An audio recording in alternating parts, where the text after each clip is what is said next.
Viyana seyahatimize hoş geldiniz. Oğulcan'la birlikte hazırladığımız zevklerimizin bir karması olan yer yer alışveriş, yer yer gastronomi, yer yer mimariyi öne çıkardığımız güzel tavsiyelerimizden oluşan videoyu izlemek için hadi siz de gelin.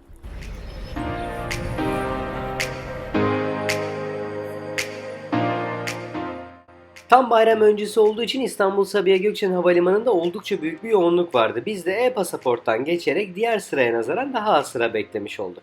Ve 1,5 saatlik yolculuğun ardından Viyana Havalimanı'ndayız. Viyana Havalimanı Avrupa'da gördüğüm ve deneyimlediğim diğer havalimanlarına nazaran oldukça daha temiz ve güzeldi.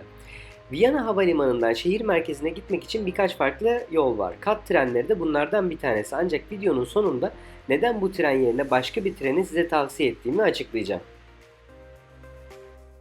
İlk izlenim nasıl, anlat bakayım. 2 saatlik izlenim. Ben buna çok önem veriyorum. İlk izlenim tabii ki güzel, sakin, temiz ve düzenli bir şehir gibi geldi. Sadece beklediğimden birazcık daha boş. Belki hafta sonu Avrupa'nın sakin hali sebebiyledir. Bir onu keşfetmeye gidiyoruz şimdi. Bu arada bizi havalimanından birisi aldı. O da çok garip. Daha önce annesi ve babası İstanbul'da bir otelde eşya unutmuş. Tesadüf benden almamı istediler. Tesadüf de bana söyledikleri günün ertesi günü Viyana'ya uçuşum vardı. Onların oğulları bizi bıraktı şehir merkezine. Şimdi tura gidiyoruz. O zaman devam. Devam.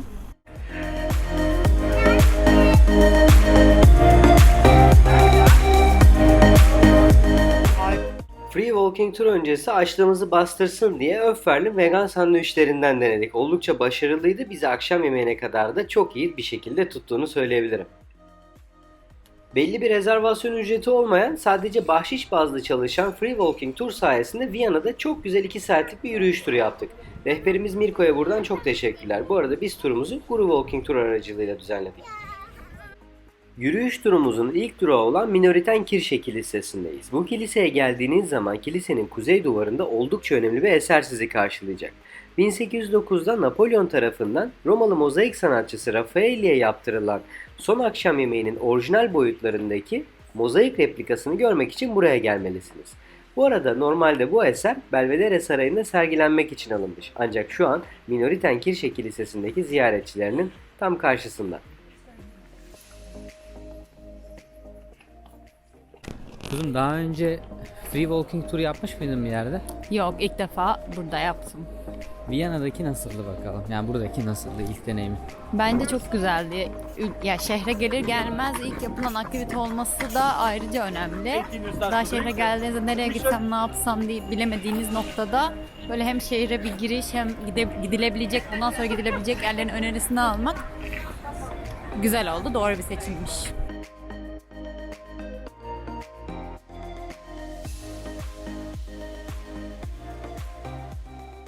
Ve Heldenplatz yani Kahramanlar Meydanı'ndayız. Bu meydanı önemli yapan olaylardan bir tanesi de Adolf Hitler'in arkadaki beyaz tabelanın üzerindeki balkondan yaptığı konuşma. Bu arada o beyaz tabelada ne mi yer alıyor? Viyana'daki Efes Müzesi'nin tabelası orada yer alıyor.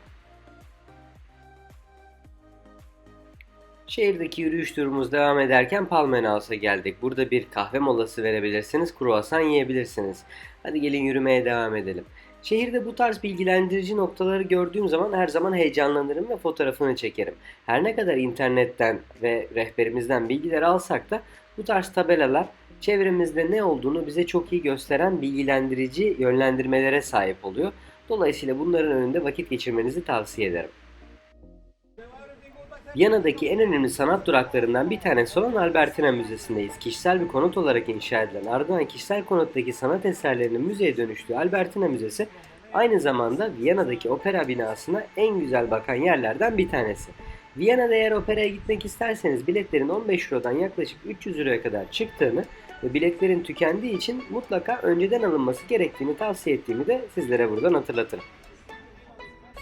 Viyana'da hava durumunu yanlış tahmin etmenin de kurbanı olduk. H&M'e geldik. Kendimize 15'er euroya 2 tane üst aldık ve buradan turumuza devam ediyoruz. Viyana'ya geldiniz ve ülkeye dönerken beraberinize hediyelikler götürmek istiyorsunuz. Bence en iyi seçeneklerden bir tanesi Mozart çikolataları. Bize de bu arada ikram edilmişti. Biz de dönerken kendi ülkemize, eşimize, dostumuza götürmek üzere Mozart çikolatalarından aldık. Farklı şeyler de mevcut. Sizinle bu şekilde fiyatlarını paylaşıyorum. Albertina Müzesi'nin hemen çaprazında.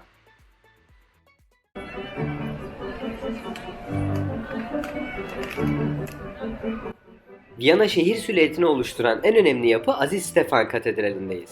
Yapımı 1147 yılına giden gotik yapının girişi tabii ki de ücretsiz. Dilerseniz siz de hiç sıra beklemeden kiliseye giriş yapabilirsiniz. Bu arada kilisenin doğu tarafında dışarıda 2. Viyana kuşatmasından sonra başarısız olan Osmanlı akıncısının ne yazık ki bir Aziz tarafından ezildiğini gösteren heykeli de siz de görebilirsiniz. Burada kilisenin çan kulesinde Osmanlı akıncılarının gelip gelmediğini haber veren bir kilise görevlisi de varmış. Ancak geçtiğimiz yüzyılda artık böyle bir tehlike olmadığı için bu gelenek de artık kalkmış. Daha sonra Belvedere Sarayı'nda çok güzel eserlerini göreceğiniz Gustav Klimt'in bu şekilde replika eserlerinin satıldığı bir dükkanda mevcut. Birkaç bin euroya da ürünler var ancak kendi bütçenize göre 5, 10, 15 euroya göre çok güzel hediyelikler alabilirsiniz. Aynı zamanda Belvedere Sarayı'nda da alternatifler var.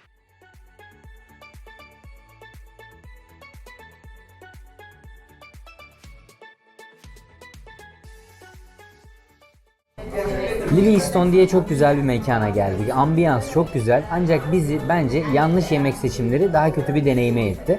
Normalde bize burası tavsiye edildiği zaman ızgara söylememiz tavsiye edilmişti. Lakin biz buraya gerçi sabah kahvaltımızı yaptık, öğlen hafif bir şeyler atıştırmamıza rağmen her nasıl olduysa çok aç bir şekilde geldik ve kendimizi bir anda karbonhidrata ettik. Ne söyledik? Corn rib yani mısır kaburga söyledik. Yanına bir trüflü patates söyledik. Bir tane makarna, bir de buranın imza yemeklerinden bir tane hamburger söyledik. Hepsinde karbonhidrat mevcut. Izgara tercih etseydik muhtemelen daha iyi bir deneyime sahip olurduk. Sadece söylediklerimiz arasından buraya geldiğinizde mutlaka tavsiye ettiğim şey ızgara mısır. O da zaten side dish olarak geçiyor. Onu tavsiye ederim. Diğerleri ortalamaydı. Patates kızartması güzeldi. Five Guys patatesinin neredeyse aynısıydı. Ancak Viyana'da Five Guys var. Neden buraya gelip 2 katını ödeyesiniz? O yüzden buraya geldiğiniz zaman siz ızgaranızı, etinizi söyleyin. Yanında mısırınızı söyleyin, kaburga. Sonra bu güzel ambiyanstan ayrılın. Ambiyansa puanım 10 üzerinden 9. Yemeğe de puanım kendi yediklerim üzerinden değerlendireceğim için de 6'yı verebiliyorum. Ama muhtemelen buraya bir daha gelsem ve et yesem bu ambiyansla ve bu başarılı ekiple bence 9 lezzeti yine yakalardım.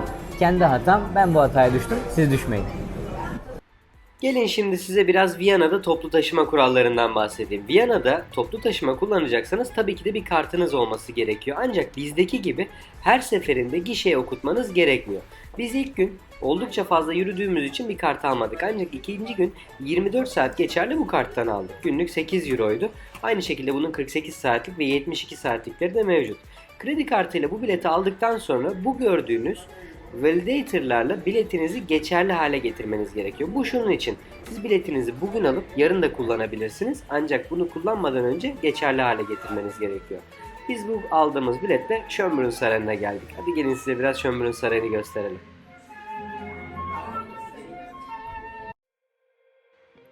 Schönbrunn Sarayı'na geldik. Buraya gelmek için metro kullanmanız tavsiye ediliyor. Habsburg Hanedanı yazlık sarayı olarak kullanılan saray 1749 yılında İmparatorça Maria Theresa tarafından tamamlanıyor. 1441 odalık barok mimariye sahip olan Schönbrunn Sarayı'nın içine biz giriş yapmadık. Onun yerine sarayı dışarıdan dış cephesinden bu şekilde gördükten sonra etrafındaki parktan devam ederek patika yolu izleyerek sarayın Glorietesine çıktık. Buraya çıkış ücretsiz çünkü biz Viyana'da sadece Belvedere Sarayı'na giriş yapmak istedik. Dolayısıyla onun yerine sarayı bu şekilde dışarıdan gördükten sonra Glorieta'ya doğru devam ettik. Oldukça sıcaktı. Yanınızda mutlaka su bulundurun. Burada biz çeşme bulamamıştık. Metrodan indikten sonra yaklaşık 15 dakika saraya, saraydan da buraya 15 dakika geldikten sonra ve karşımızda Glorieta.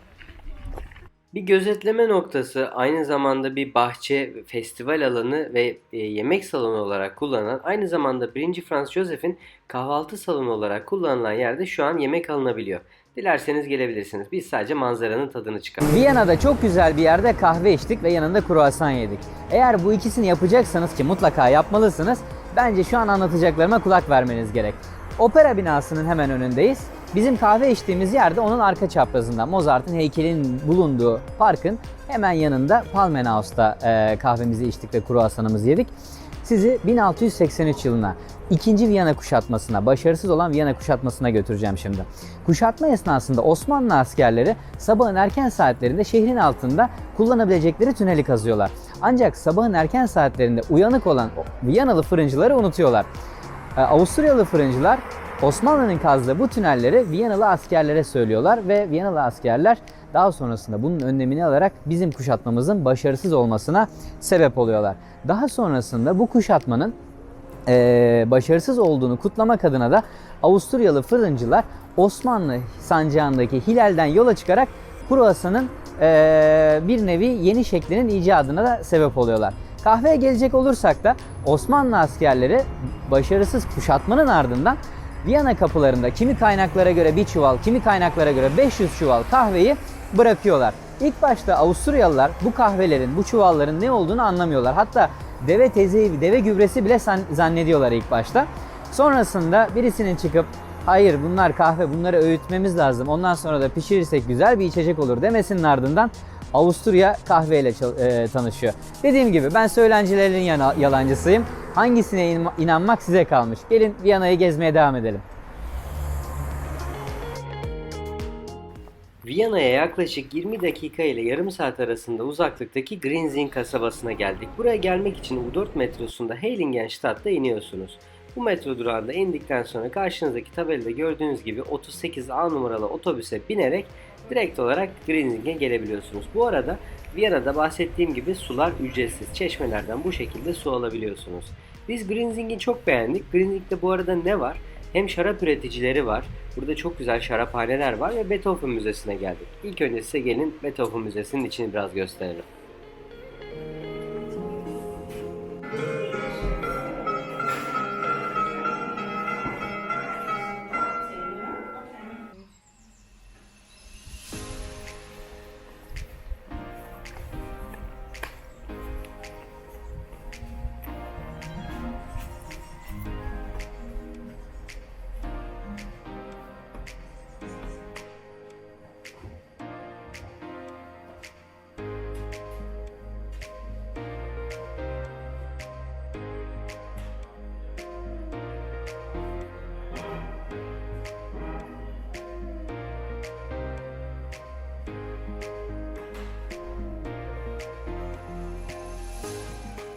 Müze kesinlikle gezmeye değerdi ve sizi şu ana kadar bence Viyana'daki en güzel restoran tavsiyeme Mayer'e götürüyorum. Grinzing'de yer alıyor. Turistik mekanlar biraz daha yukarıda. Burada Türklerle beraber birçok yerliyi de gördük, Avusturyalıyı da gördük. Çok güzel bir cordon bleu yedik burada. Aynı zamanda bunların kendi şarapları da var. Biz kabin bavulumuzla geldiğimiz için alamamıştık ama Free Shop'ta ardından denk geldik ve Mayer'in şaraplarından aldık. Kesinlikle size tavsiye ederim. Mekanın menüsünü de size bu şekilde göstermek istiyorum. Fiyatlarını görüyorsunuz. 21.80'de bizim aldığımız cordon bleu. Çok temiz bir mekandı. Ve içtiğimiz şarap da yukarıdaki ikinci sıradaki beyaz şarabı tercih etmiştik biz. Aynı zamanda şişelerin de fiyatları bu şekilde yer alıyor. 5 litrelik şişeler de içeride mevcut. Çok temizdi bahsettiğim gibi. Kışın geldiğiniz zaman kapalı olan odası da çok keyifli. Eğer yazın gelirseniz bahçede bizim oturduğumuz yerde oturursanız mutlaka çok fazla keyif alacağınıza eminim. Ben aynı zamanda acentacı olduğum için kalabalık organizasyonlar da düzenliyorum. Dolayısıyla mekanların her zaman kapalı alanlarına, tuvaletlerine, Wi-Fi'ına ve birçok noktasına önem gösteririm. Burada kendim için kaydettiğim mekanın tuvaletine gidiş olan bu merdiveni de göstermek istiyorum. Oldukça temizdi. Ailenizle, eşinizle, dostunuzla güzel bir akşam için gelirsiniz. Evet, Viyana'da herkesin tavsiye ettiği meşhur Viyana şnitzelini yedik. Nerede yedik? Herkesin bildiği ve tavsiye ettiği Figmiller yerine biz burada yaşayan turizmci bir bölümünün tavsiyesi üzerine ki iyi ki de geldik. Plahuta isimli restoranda yedik. Ambiyansı da, lezzetleri de çok güzeldi. 3 şey yedik. Yediklerimizden bir tanesi karışık bir salataydı. Salatanın yanında çok güzel antibiyotik niyetine içtiğimiz bir tane dana etli çorbamız vardı. Çorbanın yanında da 180 gramlık yine dana eti şnitzel geldi. Üçünü biz ikimiz paylaştık. 10 üzerinden puanım hem mekana hem lezzete hem ambiyansa 9. Sen ne düşünüyorsun Dilsuş? Bence de öyle. O da 9 dedi eğer duymadıysanız. Buraya gelmenizi tavsiye ederiz. Ben bugün size farklı bir konudan bahsedeceğim. Bu tarz farklı restoranlara geldiğimizde yapmayı en sevdiğim şey ilk başta Instagram sayfalarına bakmak. Birazcık daha görsel hafızası olan bir insanım. Instagram sayfalarından tabakları görerek porsiyonlarını, büyüklüklerini, lezzetlerini daha iyi hissedebiliyorum. O yüzden genelde restoranlara geldiğimde ilk baktığım yer Instagram sayfaları olur. Şimdi size bir başka mekan tavsiyesiyle geliyoruz. 1516 Brewing Company. Kendi biralarını kendileri üretiyor. Burayı tavsiye etmemin bir diğer tarafı ise sadece 0.1'lik yani yüzlük bira kadehleri de bulunuyor. Çok fazla bira içmemek veya birçok farklı birayı karıştırmak isterseniz buraya gelebilirsiniz.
Viyana'daki bir öğünümüzü Rathauspark'ta Billa Market'ten aldıklarımızla yapalım dedik. Dolayısıyla gelin sizi bir markete götüreyim. Markette bu şekilde salatalar 4 Euro'dan başlıyor. 4-7 Euro arasında. Makarnalar da 2-3 Euro arasındaydı.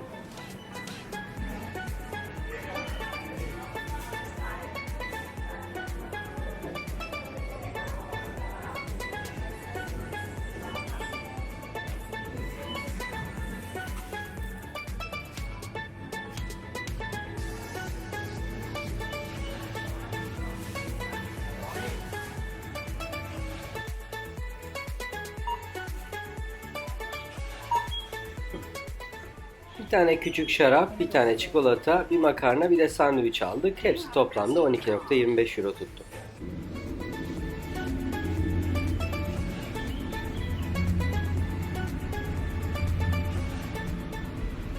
Rathauspark'tayız. Hemen karşımızdaki Landmann'a gideceğiz. Eğer aç olsaydık orada da şinitsel yememiz tavsiye edilmişti. Ama biz burada menüde gördüğünüz elmalı strudel tatlısı ve çilekli bir tane tatlı söyledik. Aynı şekilde menünün fiyatlarını sizinle paylaşıyorum. Mekan içerisinden sizinle video paylaşmayı unuttum. Ancak oldukça güzel bir mekan. Viyana'nın eski tarihi kafelerinden bir tanesi. Mutlaka gelmenizi tavsiye ederiz.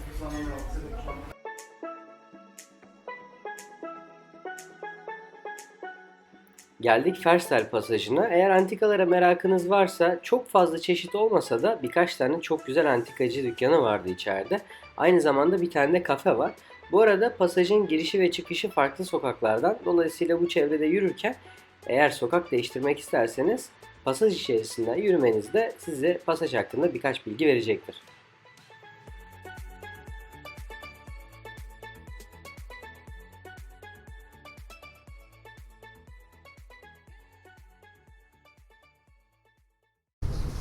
Palmenhaus'un karşısındaki parktayız. Daha önce bahsetmiştim. Hemen Mozart'ın da heykelinin yer aldığı parkın hemen yanındayız şu an. Hava sıcaklığı Viyana'da 30'a geldi. Viyana'da hava sıcaklığı 30'a geldiği zaman şehirde gördüğünüz faytonlar çalışmayı kesiyorlarmış. Belediye kararıyla 30 dereceye ulaştıktan sonra atlar için sağlıksız bir çalışma koşulu olduğundan dolayı kendileri duruyorlarmış. Biz bu arada faytonları görünce onlar adına üzülmüştük kendi şehrimizden yola çıkarak ama burada atların emekliliklerinde de onlara çok iyi bakıldığını, atları kullanan kişilerin ve seyislerin çok önemli eğitimlerden geçtiğini, 4 yıl gibi bir sanki bir üniversite gibi bir eğitimden geçtiklerini görüyoruz. Dolayısıyla burada atların keyfi yerinde. Şu an bizim ve parktakilerin de keyfi yerinde. Güneşlenenler var, tek başına gelip kitap okuyanlar var. Gayet keyifli bir ortam var şu an burada. Biz de gezmeye devam ediyoruz.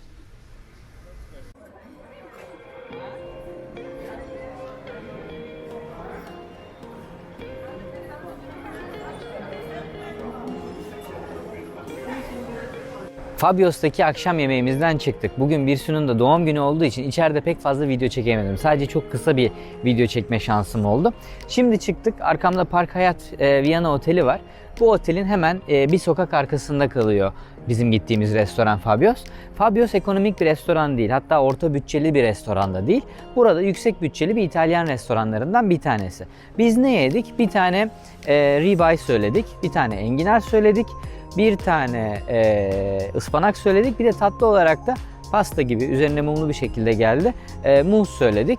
Oldukça güzeldi. Eğer Viyana'da özel bir akşam yemeği yemek istiyorsanız veya herhangi bir şey kutlamak istiyorsanız ben tavsiye ederim size. Viyana seyahatimizdeki mekanların sonuna geliyoruz. Bir iki yer daha belki size göstereceğiz. Gelin son mekanlara beraber bakalım. Her 24 saatte yaklaşık 25.000 adım attığımız Viyana seyahatimizin son durağı Belvedere Sarayı oldu. Buraya gelirken müze giriş biletlerimizi online aldık. Gösterirken bu şekilde QR kodumuzu gösteriyoruz. Bu arada üst ve alt Belvedere olmak üzere 2 tane Belvedere var.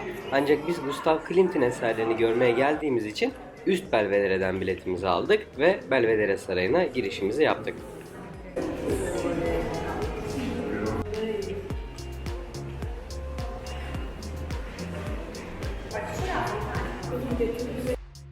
Ve sizi Gustav Klimt'in Öpücük eseriyle şu an baş başa bırakıyorum. Eser 1908 yılında altın varak, gümüş ve platin içeren tuval üzerine yağlı boyaya yapılmış.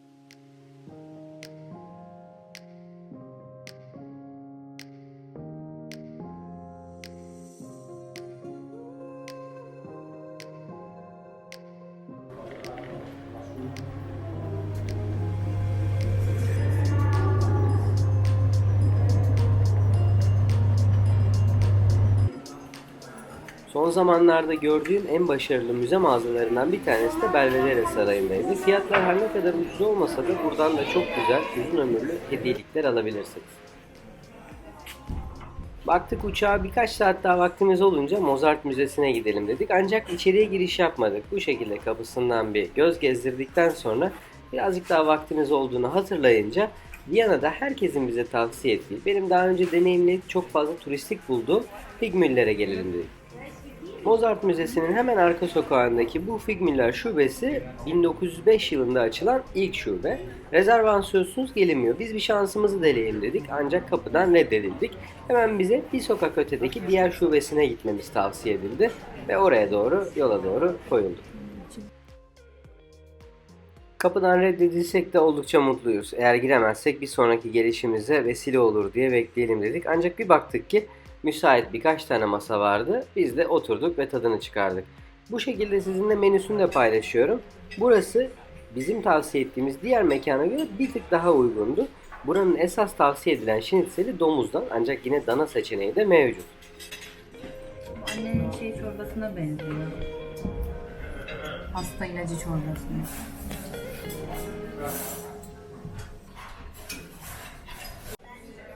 Bizim için buranın yorumu fena değil oldu. Schnitzel'in porsiyonunun ne kadar büyük olduğunu görüyorsunuz. Salataya gelecek olursak da doğru söylemek gerekirse diğer tarafın salatası çok daha iyiydi. Her ne kadar son mekan dedikten sonra sizi birkaç yere daha götürsem de bu sefer gerçekten son yerdeyiz. Naschmarkt'a geldik. Burası 16. yüzyıldan kalma. O dönemde daha çok süt ürünlerin satıldığı, bu dönemde de gördüğünüz gibi maalesef Çin'den gelen alakasız ürünlerin satıldığı bir pazar. Şu an çok turistik.